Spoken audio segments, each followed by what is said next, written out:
How you doing? My name is Michael Castro. 17 years, 9 months, 26 days I was incarcerated. I came home on September 5th, 2022. I was put in tune with the Welcome Center. It's the first time I met Mr. Newton, Eduardo. I met a lot of people. Eduardo, if anybody knows him, We all know. you gotta sit down and you gotta tell him sometimes, slow down because you're talking too fast. I don't understand what you're talking about. So through the Welcome Center, Recovery Network, Career Resources, Eduardo calls me up and says, hey Mike, got this Pride class and you got to sign up for it. Give me your information when I sign you up. I said, hold up a second, we're already proud. But he explained it to me, explained me what the class, he explained to me who the instructors were.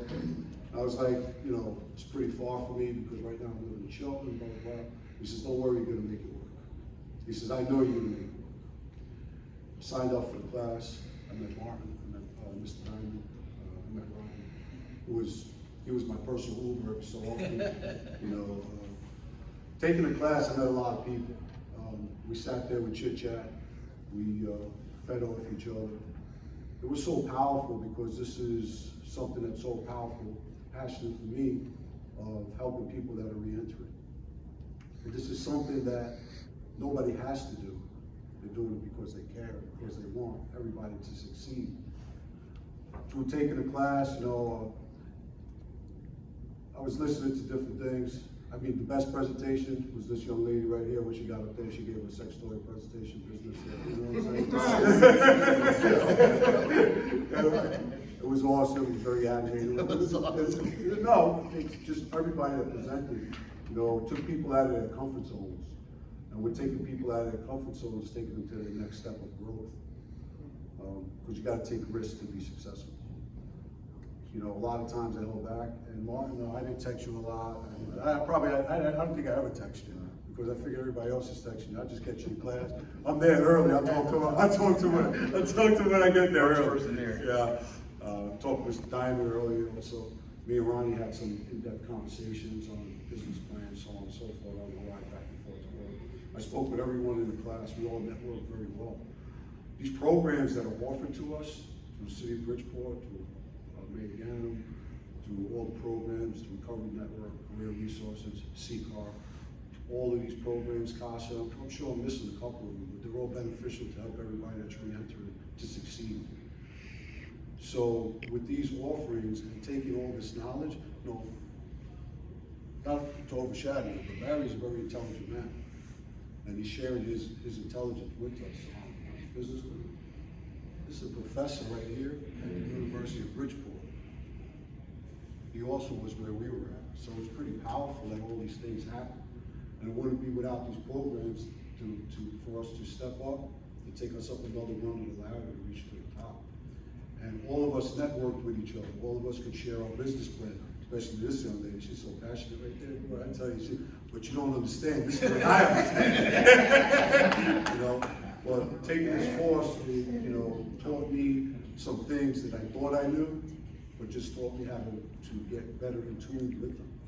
How to put together a better business plan. I put my business plan together. My goal is to have a mechanical demolition interior contracting company that is going to work exclusively with 50% of re-entry men and women so that they can have secure jobs and have a better opportunity as far as temporary work. It's going to be an equal balance. And that's really my goal, to help everyone, because all these people help me. You know, after being incarcerated a long time, sometimes people lose hope. I never lost hope. I found ways to gain hope. I started being more confident in myself. I started learning to get away from my stinking thinking. In that class that we had there, we had some fun, we had some bickering. Yeah, he talked a lot. That's what he's supposed to do, because what he's doing, you know, Martin said something on the first day of class. He says, there was 28 of us, Yep. He says by the end, there's gonna be less than half of these people, because little by little, it's gonna be too much, or people are gonna think that they can't handle it. And he was 100% right. He was very blunt, very forward with us about what's going to happen, what's the next step. He listened, he analyzed every little play that was going on with everybody's business plan, and everybody shared. Everybody has a great business plan, and everybody here is gonna succeed. And we're just gonna be the stepping stone to help everybody else to succeed, because everybody in here is helping everybody that's coming out of a bad situation. And it's making it very powerful. And as we network together, and what these two gentlemen have in plan for the future, we're taking a Harvard class before Harvard's taking it. How do you like that? Really? How do you like that? You know, so this is pretty powerful. I just want to thank you guys. Ronnie, I'd like to especially thank you, because you coming to pick me up and dropping me off and chit-chatting, that was a big help for me, and we grew a very good friendship. I never met you, but I'm meeting you now, brother, and I appreciate everything. that We you talking, do. trust me. Yep. You're gonna know him. Martin, You're gonna be a long time, Martin, I'd like to really thank you, because you're an inspiration to myself and others, and it's a big deal. You're a professor at the University of Bridgeport. I mean, come on. Did you ever think about that? I think about that when I tell people the story, they're like, yeah, okay. But anyway, thank you for all you pouring in, you know, because my cup is never gonna get overflowing, because keep pouring. Mr. Diamond, I really like to thank you, because me and you had some really in-depth conversations, and you led me to reevaluate some of my thinking, which was pretty positive, and I'd like to thank you. Once again, I'd like to thank the city of Bridgeport and all the programs that are offered in the city of Bridgeport. And I'm sorry I'm talking as much as Eduardo did, but he's not here, so I'm making up some time. I'm making up some time for him. I was going to put my vote in. I thought you were going to. Mr. Gaddam's doing a great job. We're good with that. So with that, thank you.